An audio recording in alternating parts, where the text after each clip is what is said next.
ఈ రాష్ట్ర ప్రభుత్వంలో పనికిరాని చట్టాలు చేసి థర్డ్ క్లాస్ చట్టాలు చేసి లీగల్ శాంచిటీ రాజ్యాంగ భద్రత లేని చట్టబద్ధత లేని చట్టాలు తయారు చేసి అబాసు పాలు కావద్దు, కోర్టుల ముందు పరువు తీయొద్దు, పరువు పోగొట్టొద్దు, బీసీలంటే మీకు అంత చులకన అని కూడా మీ సందర్భంగా ప్రశ్నిస్తూ 9th షెడ్యూల్లో పెట్టే పని చేయాలి.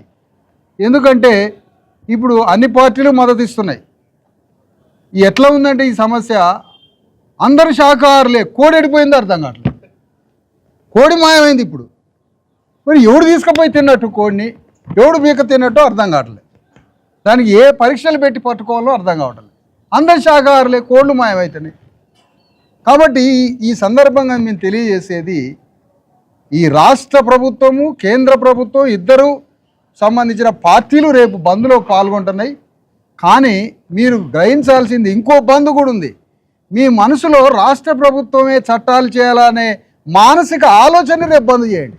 ఈ బంద్తో పాటు మీ మానసిక ఆలోచనలను బంద్ చేయండి. భౌతిక తెలంగాణ ప్రపంచం ఎట్లాగో బంద్ అయింది.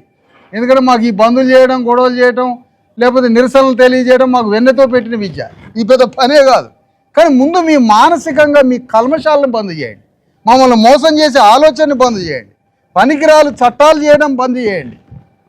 బంద్ చేసి కేంద్ర ప్రభుత్వం ద్వారా 9th షెడ్యూల్ని మెడలు వంచి సాధించే ఒక పెద్ద సంకల్పం ఈ సందర్భంగా రేవంత్ రెడ్డి తీసుకోకపోతే అతని రాజ్యాన్నే బంద్ చేస్తాం మేమని తెలియజేస్తాం. రాజ్యాన్నే బంద్ చేస్తాం. అది అసలు వ్యవహారం.